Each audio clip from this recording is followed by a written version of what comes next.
Could Ivanka Trump take on the role of First Lady? Throughout his rise to the presidency, Donald Trump's daughter Ivanka has been one of his greatest assets. For 18 months, the president-elect's eldest child served to polish his image in the wake of every new scandal, bizarre comment and widely reported tweet he made. Intelligent, beautiful and successful, Ivanka was widely credited with bringing out her father's softer side and was so frequently in the spotlight on his behalf that she would later be described as taking the role of a proxy wife and de facto first lady in his campaign. While she refuted such characterizations as deeply offensive and sexist, there's no doubt she played a more powerful and visible role in her father's newfound political career than anyone in the Trump family, including his third wife Melania, and she's long been tipped to be one of his closest advisors. Now word has slipped that the incoming first daughter may be playing a more prominent role in Mr. Trump's administration than we thought, with rumors she's eyeing an office suite in the East Wing traditionally reserved for the First Lady. That de facto First Lady label may be a reality after all. How would Ivanka fare as First Lady? Other than supporting her husband's political campaign, Melania Trump has never expressed a powerful interest in politics. Other than two big campaign speeches, one of which became a global embarrassment after it appeared she had copied heavily from Michelle Obama's 2008 Democratic National Convention speech, Melania has remained relatively quiet. Shortly after the 2016 election, it was confirmed that she would remain in Trump Tower in New York to look after the pair's 10-year-old son Barron. In September last year, Melania told People magazine that her primary role was not to serve as a campaigner or a political figure, but as a mother to Barron. "My husband is traveling all the time," she said. "Barron needs somebody as a parent, so I am with him all the time." Ivanka, by comparison, has taken an active role in her father's political life over the past 18 months, and even more so since joining his transition team.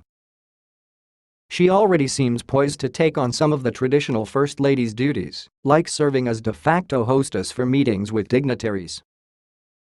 She's met with Japanese Prime Minister Shinzo Abe and, more recently, had a sit-down with tech executives from Facebook, Apple and other Silicon Valley giants.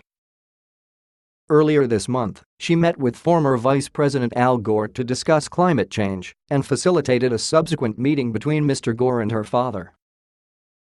Ivanka has never explicitly denied having political ambitions, with speculation that this could be a way of priming her to run for the top job herself one day. "It wouldn't be out of character," she often stresses in interviews that her father always taught her to keep her expectations at the highest level. In a 60 Minutes interview after the election, Leslie Stahl asked the eldest Trump children if they were going to run the family business.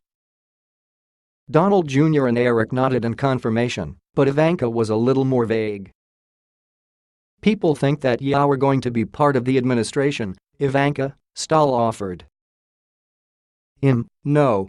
I'm going to be a daughter," she replied. "But I've said throughout the campaign that I am very passionate about certain issues and that I want to fight for them. Wage equality, childcare. These are things that are very important for me. I'm very passionate about education. Really promoting more opportunities for women. So there are a lot of things that I feel deeply, strongly about. But not in a formal administrative capacity." More recently, it was reported that Ms. Trump and her husband Jared Kushner were eyeing a house in Washington. Mr. Kushner is expected to have a key role in the Trump White House.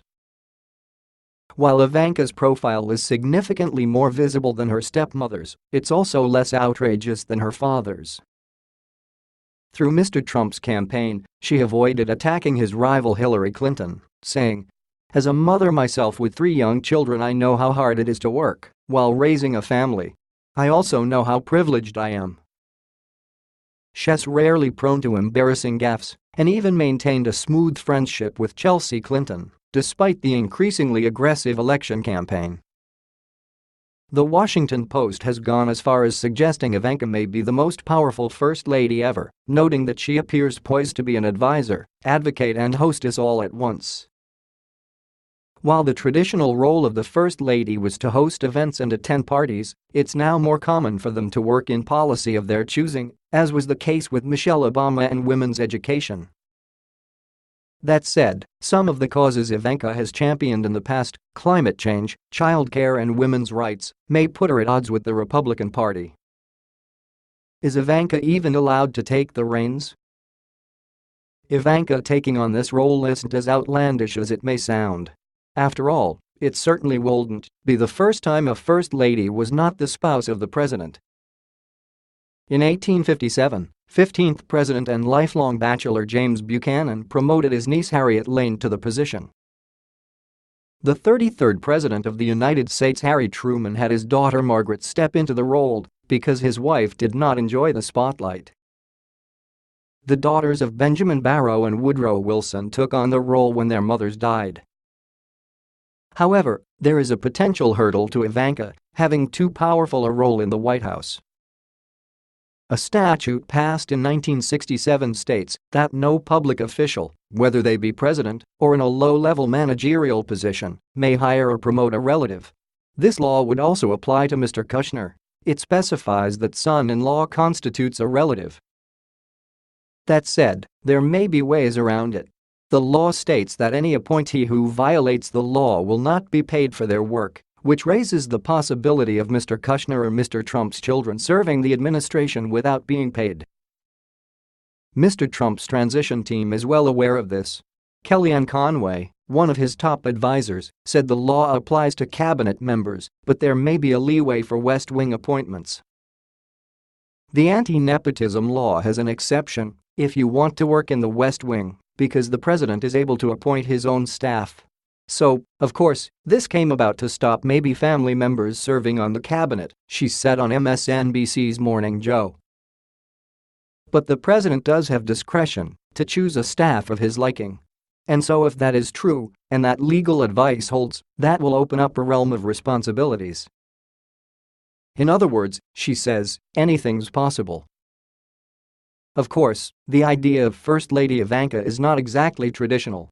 But then again, neither is the Trump family.